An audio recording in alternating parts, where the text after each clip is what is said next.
Hello everyone, I'm Elizabeth Shaw and welcome back to the channel, which is all about the narcissistic personality disorder, to give you more understanding of what you might have been through in your life, how to handle those that you can't go no contact with, how to go no contact with a narcissist if you can, and how to recover from narcissistic abuse. If you do find the information on the channel helpful, please do subscribe. This video is about how narcissists manipulate so you fear them and how to step over your fears. A healthy fear of rational things is good to protect us, but we have to use that fear to protect ourselves the right way, never to keep us stuck in a place we shouldn't be. Fear is a powerful and natural human emotion caused by the real or perceived threat of harm, danger, pain, or threat. Fear changes our behaviour, such as taking flight, fleeing from the situation, or fawning, trying to please others to avoid confrontation, freezing, not moving forwards due to past events. A narcissist gets you to fear them through many manipulation tactics, meaning you will conform to their demands out of that fear with subtle threats that make you wonder if it's a real threat, if they're messing around, if they will act on this threat, or if they will leave it be.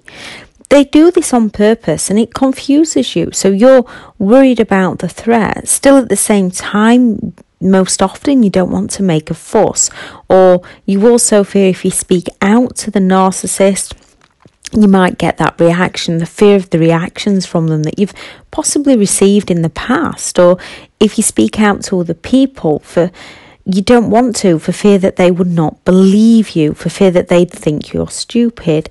You might think you're overreacting, and as the narcissist will gaslight by downplaying their toxic behaviour and telling you you're too sensitive, you're overreacting, or things like you're imagining things again, or they'll say things like, what would your parents say? What would they think of you? You become fearful of those around you finding out. You are not overreacting. Any threat should be taken seriously, and you do not imagine things if they happened. If they happened, it happened. The types of intimidation they use so we fear them are: number one, isolation. Things like using triangulation, so they are cutting you off from friends and family, making sure you have no support, taking your phone off you, destroying your personal property or hiding passports, giving you no access to finances, or when you're driving in the car, they could start an argument or start threatening you. So there is no way out for you, making it all the scarier, taking you to isolated places. 2, causing those arguments or drama, accusing you of not caring about them, keeping you so busy that you're that tired and drained, you become confused, often creating arguments before you go out, accusing you of things you're not doing. So when you do get home, they can also cause an argument, and you begin to dread going out for fear of those consequences when you return home, or fear of the consequences for letting them know that you are going out. Even if you do go out with friends or family, it can cause anxiety, as they might not overtly argue with you. They might continuously message you while you're there. They might want you to put your location settings on your phone. They'll explain these away with, it's because I care, I need to know you're safe, that you're okay, or something similar to those lines. Then if we don't do it or we don't respond to those messages, they can guilt trip us once home. So we're the ones that feel bad, and the next time we go out we feel uncomfortable having to message them back constantly, and slowly that discomfort of letting our friends down, losing our hobbies, becomes less comfortable than just no longer making the plans and just staying in. And without realising that comfort zone that's causing us so much pain, we begin to fear going out, we begin to fear staying in, we begin to shut down, we begin to fawn, and the narcissist furthers their control. 3, standing over you, looking down at you, or getting in your face, breaking things, smashing televisions, punching walls and doors, raising their voices to get you to fear them. Covert threats of, I wouldn't do that if I were you, or how will you afford to live without me? Or overt threats like, I'll make you pay. The I will make you pay is usually followed with some form of punishment. Things like, you'll never see the children again, or you'll have nothing without me, or you'll never work again. Who would believe you? To stop you from doing something or leaving. Threatening to harm family members, threatening to harm pets, so you fawn and give in to their demands for fear of what could happen to loved ones. The threat of not being able to find work when it comes to bosses, with things like, I'll make sure no one employs you, I'll give you the worst references. Pity plays of, I've got nothing without you. So you go to help your parents out if they're saying that they've got nothing without you, and you feel obligated to be there for your parents so that you don't leave your partner.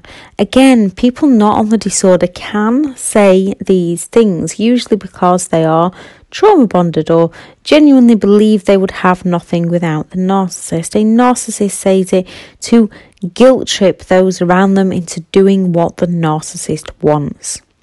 4, restraining you, hiding keys, blocking doorways, locking doors, throwing your phone out of the window, taking your car, physically holding you back, often claiming it's in your best interest.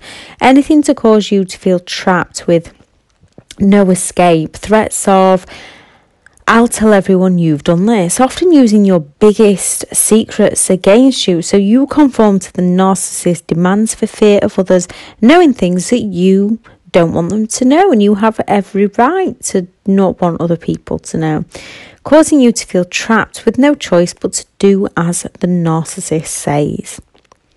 5, aggression.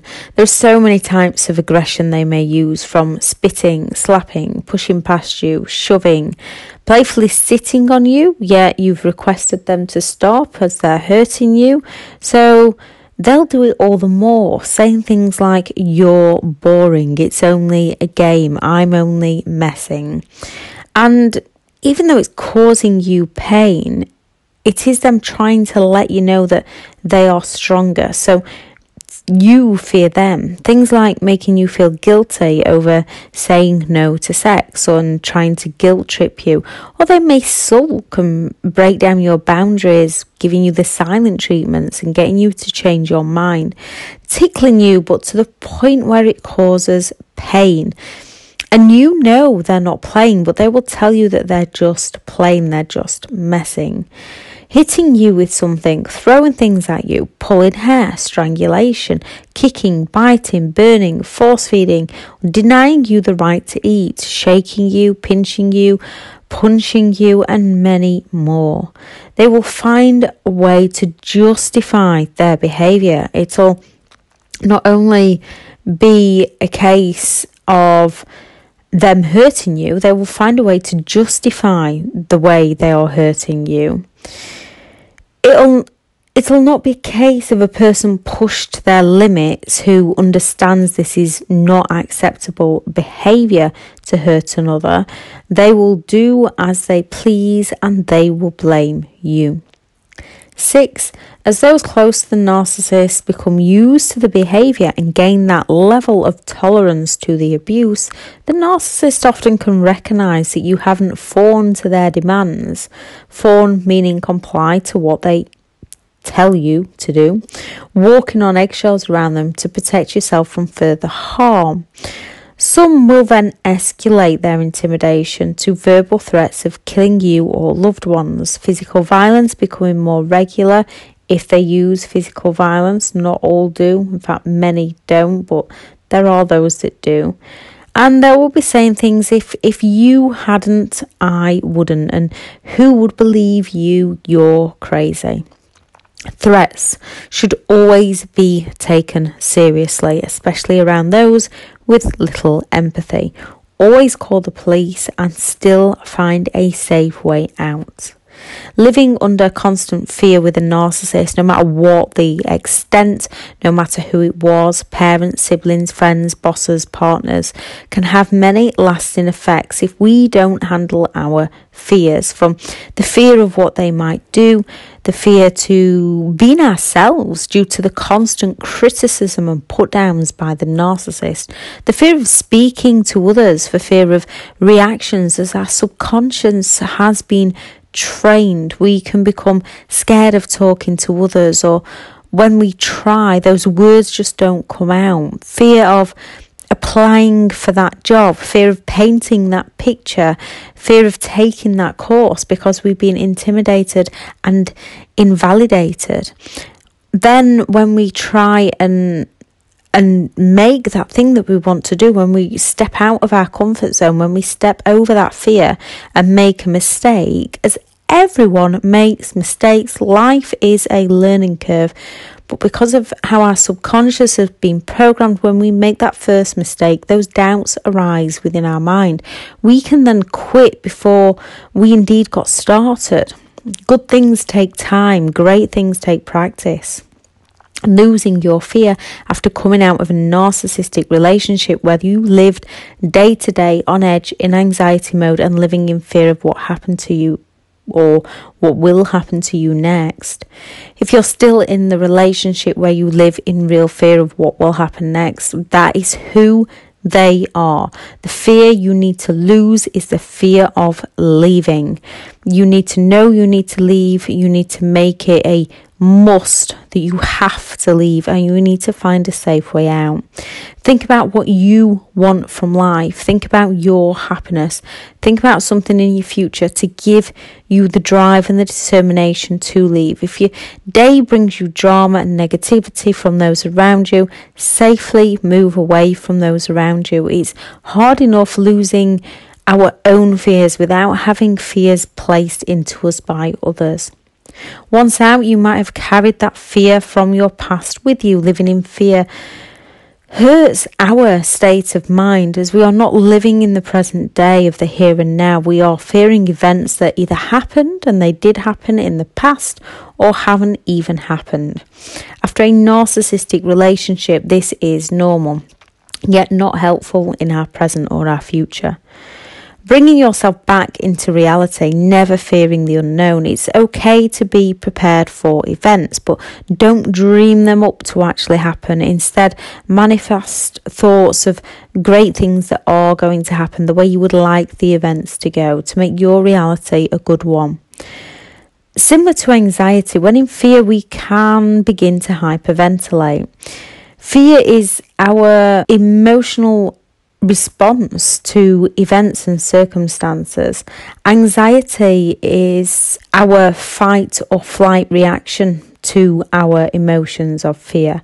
Box breathing can help reduce stress. So close your eyes, breathe in, slowly counting to 4, taking in the air to your lungs, focusing on the air going into your lungs. Calmly hold your breath in while counting to 4. Slowly exhale, counting to 4, and keep going 3 or 4 times. Breathing in, 1, 2, 3, 4. Holding, 1, 2, 3, 4. Breathing out, 1, 2, 3, 4. And keep repeating it until you start to feel calmer. Whatever is not happening right now is in your mind. Your mind is your imagination. Your past memories are memories of your past. Yet as they are in your past, if they are not happening in your present, they are our imagination of our past. Some of those memories are very real as they happened. However, we have to learn not to allow the pain of our history to continue to cause us pain in our present, as it'll then cause us pain in our future. Bringing our focus on our present and not on the bad things that happened in our past or that could happen in our future. We have to learn to let go for our happiness. It never means someone's mistreatment of us was okay. It means we no longer allow their mistreatment to impact our life. Imagination is a powerful thing when used correctly, but you need to imagine great things. Use any fear of the unknown to your advantage. Use that fear to motivate you. Fear is a product of our emotional mind. Do not let it control you. Learn to control your fear the right way. Do not allow others to control you through fear. Instead, move safely away from those people. Take the steps to protect yourself and enjoy your new life. Fearing things that didn't exist in the present doesn't benefit you in the present or the future. Fearing change, we have to embrace that fear. You need to decide to make a choice of how you want to live, who you want to be, and how you're going to do it. Through fear, we can stay stuck in a place we were never meant to be, and staying stuck is a very uncomfortable place to be. Facing fear to step out of your comfort zone that's not all that comfortable right now, to step into a new zone where you can find your happiness. On the other side of fear can be the most amazing, beautiful, and incredible things that you'll ever experience if you just step over that fear. How to overcome anything in life, you have to take the first step and then the next step until before you know it, you're overcoming it. Don't look at the whole staircase, just take it one step at a time. If you're thinking, I cannot, stop and look for something you thought you couldn't in the past, yet you did, and then tell yourself, I can. Living in a relationship with real fear is not healthy. So if you're still in it, embrace that fear of the unknown. Find a safe route out. It will take steps, it will take work, but it will bring better things into your life. Being free from the narcissist will one day be the most amazing, incredible feeling. Even if you don't see it to start, being able to be yourself again and fill your life up with happiness again. Don't allow fear to hold you back in places that cause fear. Use it to move out of those places. All you need to do is take the steps into a new direction, baby steps, one day at a time, leaps and bounds another day, and then back to baby steps. Sometimes stepping sideways or taking one backwards, but you still need to get up and go again. Sometimes we have to stop and look at just how far we've come and not how far we've got to go. We all make mistakes, we all fall down. The beauty is we learn to get back up and to go again and again until we make our dreams a reality. What if is not an excuse. What if means we stopped ourselves? What if often means we hold ourselves back? When using the what if, we have to stop looking at what if and putting that fear ahead of that what if, and we have to start using what if and putting that positive. What if something great happens? What if we find our happiness? What if we find our perfect partner? What if we find our perfect job? Rather than putting those fears after what if, I'm not going to say them because then that's going to put them in our minds, but rather than using fears after that what if, use the things we want, use the outcomes you want in life. Don't use what ifs to hold you back. Behind every fear is either a person you don't want to be around or a person you now want to become. That person who causes you fear, move away from safely. That fear of leaving is preventing you from becoming who you indeed are. When we fall down, we stand back up. When we realise that fears are holding back, when we release those fears, we begin to rise again. Abuse is abuse. Do not make excuses. Don't rationalise. Don't accept being disrespected. No longer accept less than you deserve. Raise your standards because you do deserve better. No one is entitled to abuse you. You deserve respect and you deserve happiness. The first step is to take action, and you may need to plan that safe route out. Once you are out, be cautious and be prepared. Other than that, don't let your fears hold you back. You've made the biggest step, getting out. Now keep going onwards and upwards.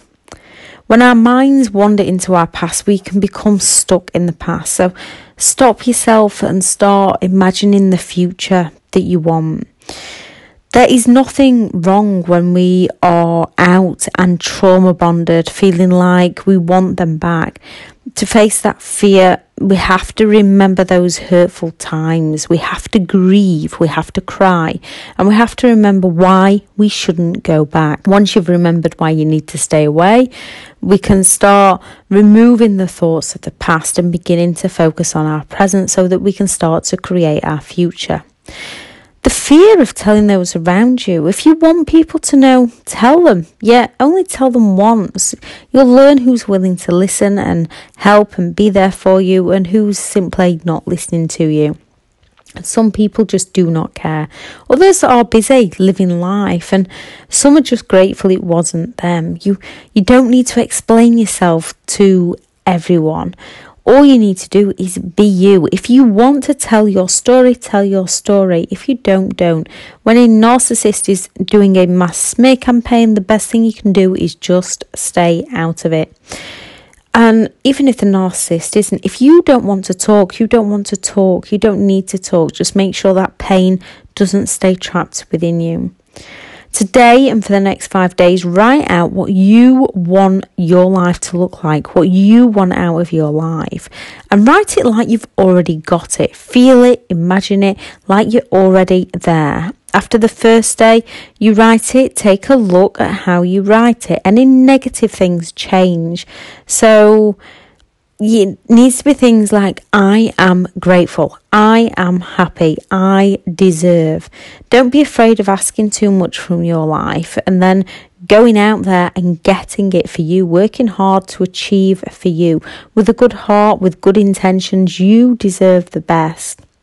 Create a vision board of things that you'd like from your life. Put it as a screensaver on your phone or inside your wardrobe. Somewhere where you'll look at it every day. Something that will make you smile. That's what you're looking for, that smile on your face, just to give you that burst of happiness in the morning. So when days get hard, it reminds you of what you are working towards. Creating a vision board isn't to magically make things appear in your life. Creating a vision board is so that your mind subconsciously picks up on it and subconsciously finds the ways so that you work to achieve it. Use your imagination to work for you. You can and you will. I shall add in the description the video for overcoming self-doubt and the links to the courses. Start working on you today. Start stepping over those fears and start achieving the dreams that you deserve. Thank you very much for listening. I hope everyone has an amazing day. Bye.